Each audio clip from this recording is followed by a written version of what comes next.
Welcome everybody to another segment of your upcoming wine release for this weekend on the 11th. By the time these video clips are out, it may be the middle of next week. We're hoping to be able to present these to you at least by Wednesday so that you can taste along with what we are collectively doing on each of these segments. Where are we? We are in the middle of our wonderful Merlot vineyard. This is a quadrilateral vineyard. As you saw in the intro shots, gives you a feel of the quad system. This is on beautiful sandy loam soil. And these are vines get very limited irrigation. There's a lot of extraction to get the density and sometimes almost uncharacteristic aspects of what a Merlot can do. So there's a lot of depth and complexity that we'll be talking about as a wine team here. So what are we doing for here is we have two wines for you. We have a 16 and a 17. So it's a vertical wine tasting. Who wants to cover that? What does vertical mean? Here you go. We're climbing the ladder. Or going down the ladder too. Yeah. These two vintages, the 17 versus 16, in my mind, the wine world according to Greg, whatever that means, is the vertical is the definition between the same vineyard, different vintages, whether you're going up the ladder or down the ladder. So the 16 versus 17. I brought some technical notes because I wanted you guys to be able to get a feel for that. This is kind of abnormal for what we would normally do, but the 17 was bottled in, the actual bottling date was in July of last year. The 16 was bottled in February of this year. What does that mean? It means longer barrel aging times. Both of these typically spend about 8-10 months in tank and then transition to barrel. So the barrel aging on the 16 is 35 months. Barrel aging on the 17 was a year and a half, or 16-18 months. So what does that matter? To that is that'll be part of our discussion, so you'll get a feel for the differences between the two. They're both about 105 cases, so there's a limited vintage. Again, the quadrilateral system gives you an opportunity to get the extraction. These, puts it out in two different cordons that you saw in the video, which will be part of my boot camp and or bud break to glass series that you'll be experiencing with us. So with that, again, as we do in each of our segments, we have two empty glasses in front of you. Why are there two empty glasses there? It's not for us to share.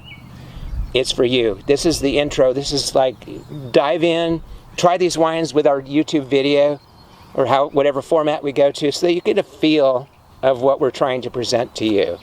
So with that, I'm suggesting, what do you guys think? We're going to start with the 17? All right. All right. We're going to go with the 17 first. The 16 was only because the 16 was bottled later. So we're going to start with the 17.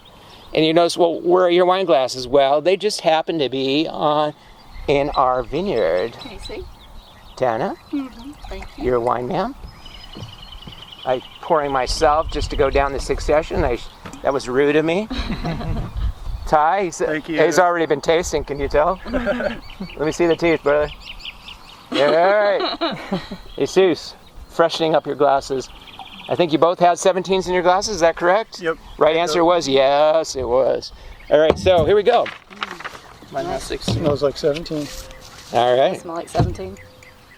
It's amazing I how might you wanna can taste the difference. I'm already going, so where's my wine glass?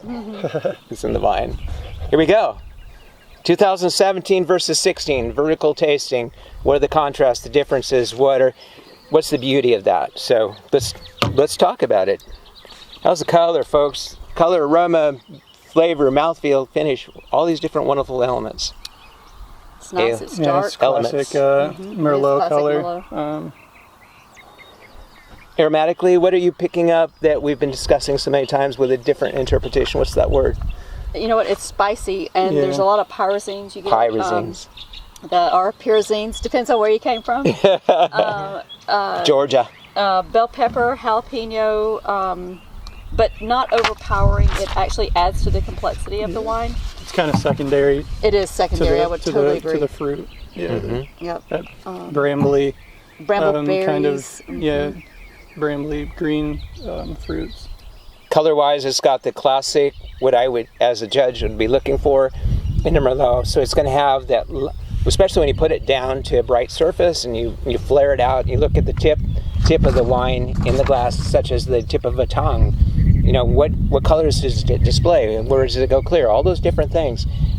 I think this wine has a definite translucency to it, a lighter color. The 16 is much darker. Hence, more barrel aging time might have a factor on that. We'll get into that. So, it's crystal, it's clear. It's spicy. I like the spice on it. Yeah. Yep. I think the tannins kind of reflect the sandy soil too. It's that tight, fine grain Yes. kind of cork. Yeah, sandy tannins on the gums. And you'll be able to experience that in each of our videos that we'll be doing on our boot camp series. This vineyard is all about the sandy loam soils. When I originally looked at this vineyard, and you guys, this is way before you guys were here. This is 1996 when this was planted. I took a backhoe that was rented at the time that I now own, and I went straight vertical, 17 feet down, trying to find the depth and complexity of the soil. And I felt like I was in Monterey on the beach. It was so beautiful sand. And what does that do for the extraction? That means that the vines have a very limited water access. They get it, but then it goes away, which causes depth and extraction. A lot of people will poo-poo the Merlots and say, well, I want something bigger. Well, try these. This is a bigger Merlot. Yeah. It's got nice tannin. Medium body. Nice body, yeah. And kind of unique because, I mean, you find a lot of Merlot like grown in the alluvial soils, the river bottoms, kind of like Bordeaux. But this kind of has its own Lodi feel to it. Yep, it does. It does. The 17 has that nice acid balance to it as well. It reminds me of an old world style. I think it's what you would find the classics of the Bordeaux regions is a thinner fruit profile, more acid. I think the beauty of what we can do here is I think it canvases both. It does. Yeah. Very much so. Yeah. We talked about Languedoc too. Yes. Yes. As far as decanting it, Good point. you don't have to. If you don't want to, you can just open it and go ahead and drink it. We think it's ready for it to be drank that way. But if you want, I would say a 30-minute decant. Put it in the decanter for 30 minutes, and I think it should be great. I think it develops a lot, brings up a lot more of the fruit. Starting it, we're getting some of the slight chocolate hints, but as it opens up, you get more of the fruit, more of the pyrazines in your face, and more of the gum drying elements that gives you. So I think 30 minutes will be, if you guys agree, 30 minutes. Pour yourself a glass while you wait, though. Just so you can get that. Exactly, brother. You took the words right out of my mouth. I think that is classically important, is to do that. If you put it in a glass, you think, oh, this one's a little bit different. It may be a little tight. Try it.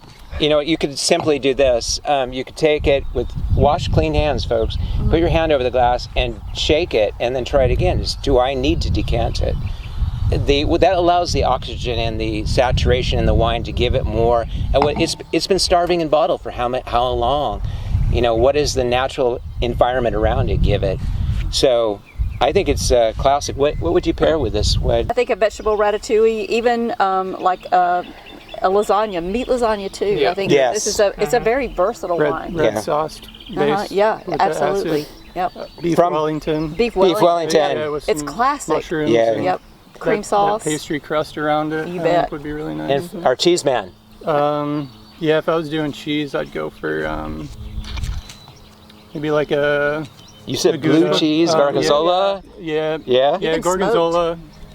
Something Gouda. some of Gouda. Great wine with lamb, by the way. Yeah. Absolutely. Yep. Yeah. So we're going to go to the 16.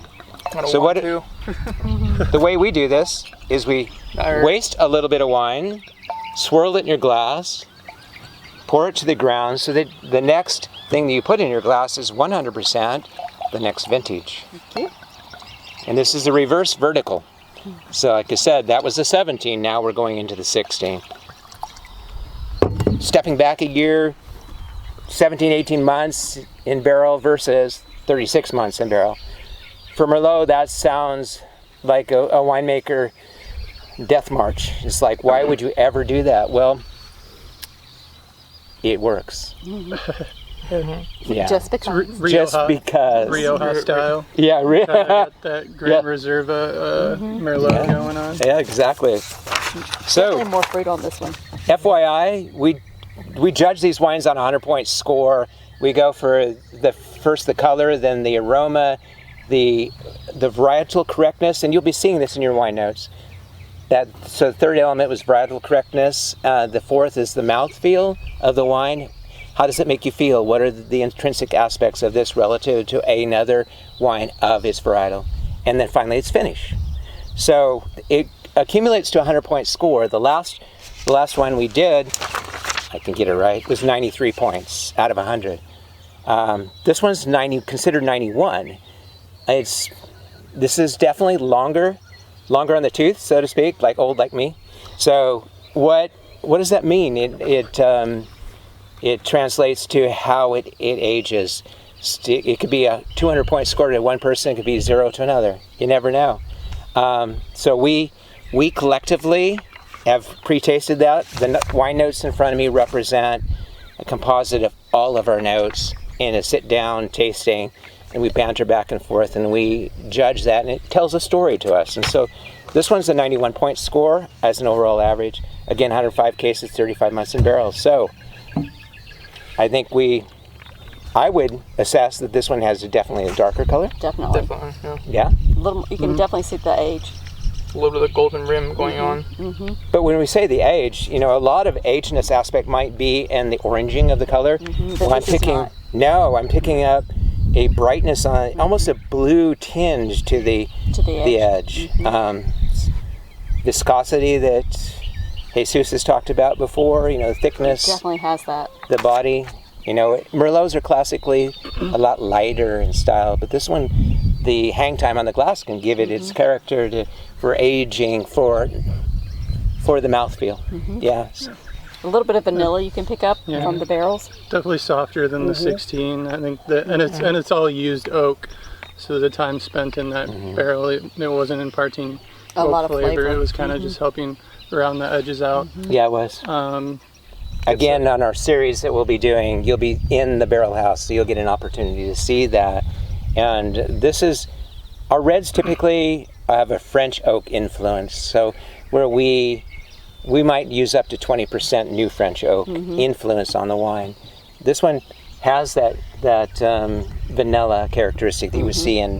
Wouldn't you agree? Yeah, and I don't want you. I want everybody's thoughts. It's not too much. But it isn't too much. It just imparts just a hint. It also has a little bit of a chocolate that you get, which is nice. Smoothness. Would you say the acid level on this one tastes to be much more subdued? It's more rounded. It's probably, I wouldn't say it's a brighter wine, but the fruit expression is more there. New World. Yeah, definitely. As opposed to the 17, I think. Yes, yeah. Again, New World, Old World. New World is America. Old World is Europe, is France.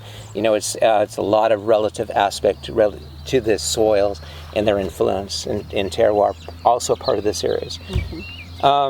Food pairings, thoughts? Sweet potatoes would do well with this.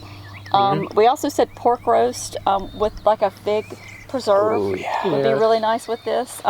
Infusing it's a it, I like it, basting it, or just running it in the oven, just letting it infuse. Letting it, just the juices flow together. Bake, I'm going to get real hungry off this one. I'm hungry. Anybody else? What's stylistically,